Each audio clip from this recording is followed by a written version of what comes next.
We'll be doing TensorFlow with Keras. TensorFlow with Keras. I'm actually really excited about this because it's one of the easiest ones to learn. Also, it was a common request. And they're like, hey, can we cover some TensorFlow with Keras? Like, because it's the one that I recommend whenever you are getting started with your artificial intelligence journey.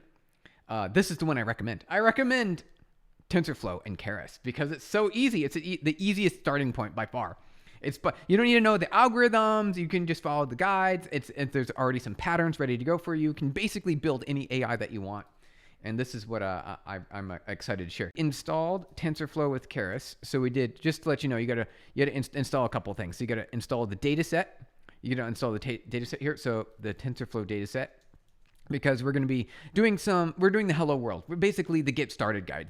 The quick start for TensorFlow and Keras is the MNIST dataset, which is OCR, right? Optical character recognition. It's the easy one. It's always, for whatever reason, because it's somewhat impressive, but also slightly easy.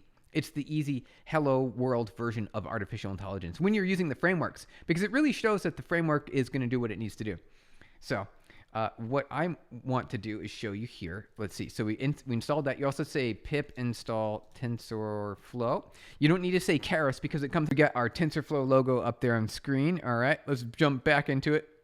All right, so the next thing we got to do is create our input pipeline. And we do that by loading. Thank you for the likes, you guys. We will be doing, we're using TF data, right? The TF data. So, we are going to be loading the MNIST dataset, which is like this. If you're not familiar with MNIST dataset, check this out. Let's click on the images here. It's a bunch of handwritten characters. I know we often show this on stream, like on a regular basis. So, Ahmed, what you want to do is you want to create synthetic data. Create some more data and then synthetic. So like, for example, you've got some image data here. See how the numbers are all kind of mostly aligned? What you want to do is like rotate them. See this number 4, you could rotate it slightly, or rotate this number, like rotate that slightly. You need to create, it's still real live data, but you're changing the shape of it ever so slightly. You're changing the shape of it. All right, let's jump back into it. All right, so we've got our imports. The very beginning, now we talked about the data. We talked about what we're looking at here, the kinds of data. All right, let's pop back in over here. So what we need to do is load this data set now. So we can copy this. The great news is it already comes. Like if you've installed these AI frameworks, it already comes with the data for you. So you can try it out. So you just copy and paste this. Set paste, here we go. Paste, there we go. Save that. And so what this will do is it'll load the data as well. So let's make sure everything's working fine. We'll run that program again. Oh, you see there? It loaded up the data. That's all the data there for our training and for testing. So we got a data set for train and a data set for testing. This is important. You gotta keep attention on this right here. This is very critical right here.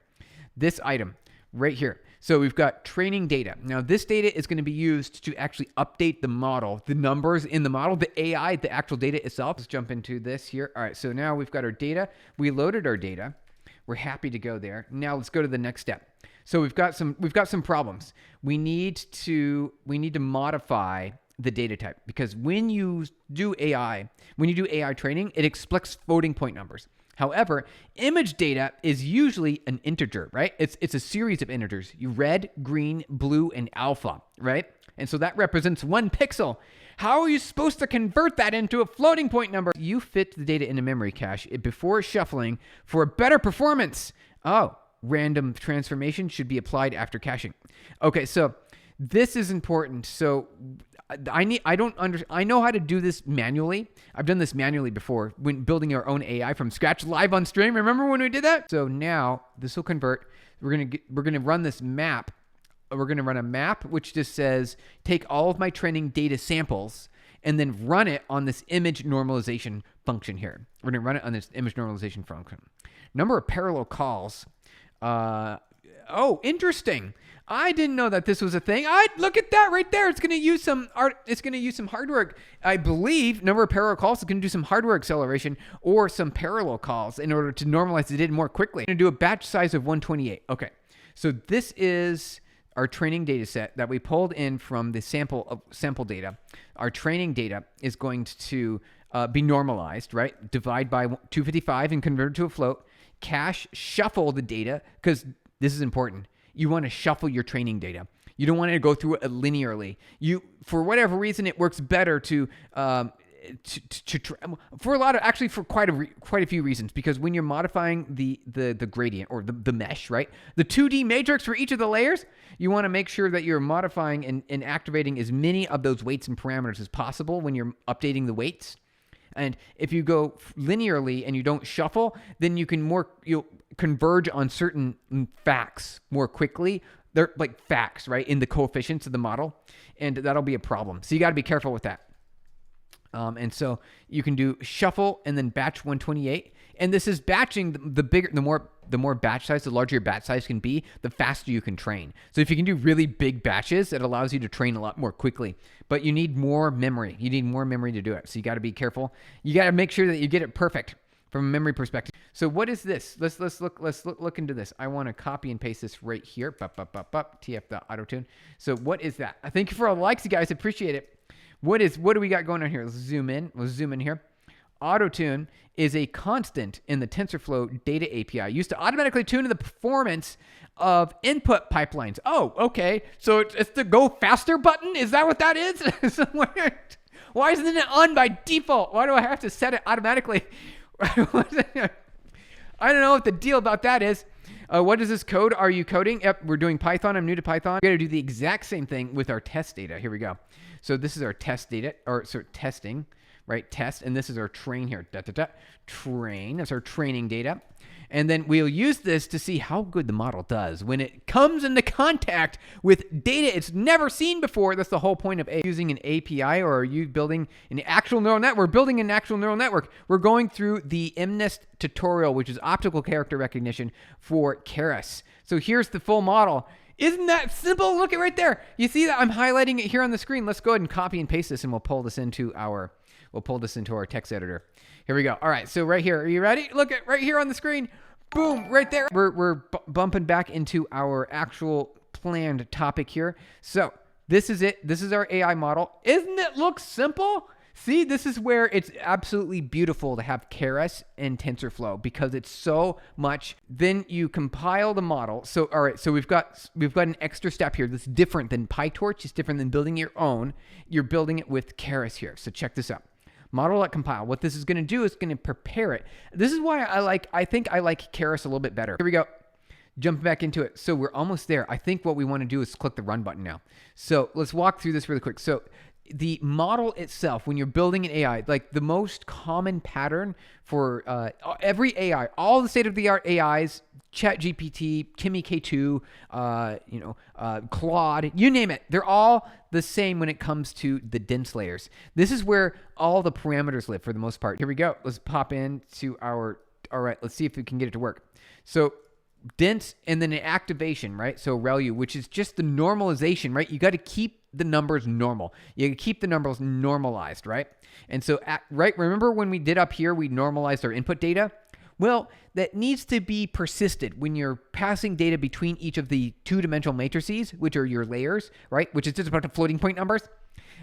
You need to keep those normalized along each of those inputs and outputs. So you need an activation. ReLU is a very fast, because it doesn't use any multiplication. It just does a check and an if statement, which is a logic statement, which is a lot faster than multiplications. And then the dimensions, the input shape, 28 by 28. 28 by 28 should be like 700 something. 784, right? 784, which is the dimensions of each of these images, right? Each of the image, all the handwritten characters. So if you look at all the handwritten characters here, which look like this, right? Each of these is 28 by 28. And what we're going to do is we're going to flatten that. So that way the AI is going to read the input as a bunch of numbers between 0 and 1. And it's going to look different. The AI is going to see it differently, but it looks like this to us, but it looks like a big flat line to the AI. We're doing optical character recognition right now because it was a high requested feature that we cover when we're building an AI. So this is the model itself. This is the model right here. This is the actual model, which is very simple. Look how simple it is. It's a dense layer, which is a 2D matrix. It looks like 128 parameters per per row, essentially, and then an output layer, a dense layer, which is going to be 10. It'll be 10, right? And that's critical. This is very important. You need this output layer to be 10. Why? Because we're predicting what the number is going to be when we input the data. So 0 through 9, that's 10 digits, right? That's 10 possible digits. Optimizer.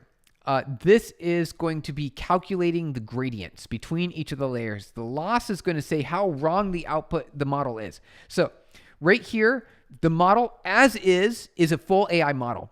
It's a full AI model. However, it doesn't know anything yet, right? It's got a brain, but it's not been trained yet. So you can still ask it to give you an answer, right? You can still ask it to give you an answer. So you can say model dot, I think it's like predict. I'm pretty sure it's not predict. Or something like that. There's a function in here that lets you do that. We'll figure it out. We'll figure it out as we go. So let's train the model first. I think we're ready to go. Let's train it. Let's see how it goes. And then metrics is just going to give you what the output's going to be on what's going to be printed on the screen during the training time. During training. So loss, sparse categorical cross entropy just means that it's going to be a number. It's going to run it. So epochs is the number of times you're going to train the data on the data. So you've got an entire data set, right? So look, this will be like the whole data set here. There's more than this, right? There's a lot more than this. Sorry for jumping in late, but what's the project today? Optical character recognition, AI with TensorFlow and Keras using Python, right? With Python, and we're going through the tutorial because it's my number one most recommended tutorial is the tutorial, and it's very simple. It's super clean. It's super easy to read. And so now we're going to run it. We're actually going to run it. So optimizer will be Atom. There's also an SGD, and then this is the learning rate, right? This is the learning rate, which just tells you when you get the output from the model, it's going to give you a wrong answer. You're going to take that wrong answer and you're going to multiply it by the learning rate to reduce its when you're updating the weights in the AI model. You don't want to learn everything like all at once, because you can learn the whole thing and it will be able to recognize one thing really well and not have any generalization. So you need to capture generalization. That's what we're doing. We're capturing generalization, which allows the AI model to determine outputs for things it's never seen before, ever in its entire lifetime. Here we go, you guys. Are you ready? I think we're going to run it now. We're going to run it. And then our validation data here. Okay, let's do it. Here we go. Is it going to work? I mean, we copied and pasted it yesterday. Oh, there seems to be an error, but it's working anyway. It did work. It didn't. It worked really fast. All right, what was this problem here? Input shape object first layer model instead. Okay. Do not pass input shape. Oh, argument layer. Oh, and sequential model. Okay, gotcha. So okay, we can fix that. It's not a problem though. Let's do more epochs. Let's do 60 epochs. Let's do 60 epochs. This is going to probably take a while. Let's see if we can get oh, there it goes. There it goes. It's kind of going. Oh, you know what? I don't count that as working. Oh, wait, no, it is working. Oh, it's working very well. Oh, look at that. Oh, my goodness. We almost got 100%. Well, look at that. We got 100%. I was like, oh, it's not working. There's not, but it's doing really good. Look at that. I'm like, wow. Look at that right there. Isn't that insane? It's beautiful. Jeez. I didn't think it was going to be that good. Did you see what that was? That was amazing. What's the end goal? Essentially, we're going to see if the AI can learn how to recognize handwritten characters. And it got a 98% accuracy. Look at that. With an input data, the training data got 100% accuracy, and it looks like a 98% on the non-trained data. This is so beautiful. Isn't that beautiful? I think it's so good. Kaggle. Check out Kaggle. Kaggle is wonderful. So if you're getting into artificial intelligence, the one thing you need is data. You need the data, and then you need to convert that data into the right shape for the AI to be able to train on and learn and then make predictions. And that's the whole name of the game. There you go. Then you're successful. You're off to the races. You're off to the races. Look at how beautiful. All right. I might be a convert here. This was very easy, very satisfying experience. Check this out. All right, let's walk through all the code. See, it's right here. Basically, it's almost about, it's like a little bit more than a page. It's just a smidgen more than a page of code, and you get a full optical character recognition. Isn't that so good? It's so beautiful. Just finished the tutorial, the introduction tutorial, walking through all the code and describing the details of building an optical character recognition with the MNIST dataset, TensorFlow, and Keras, which is a deep learning feed-forward neural network. Open source, all of it completely for free, you guys. And we walked through the code all the way top to bottom, and we ran it. And it worked really well. I was actually very so watch. We'll run it again. Check this out. Our CD desktop, and then we go Keras, and we do Python to run it again, and then we type in the tutorial. We press enter, and it will start running through all the epochs, and does the data training. And look how fast it learns. It's so good, you guys. It's so good. And it's fast. It does hardware acceleration, and it just works automatically. Our important takeaways from this live, that Keras and TensorFlow are really easy to use. And if we walk through the whole tutorial and we described all the details about each of the lines of code, we walk through PyTorch or TensorFlow. If you're going to be building your own AI model, start with TensorFlow and Keras because it's super easy. That's the answer, but PyTorch. Later.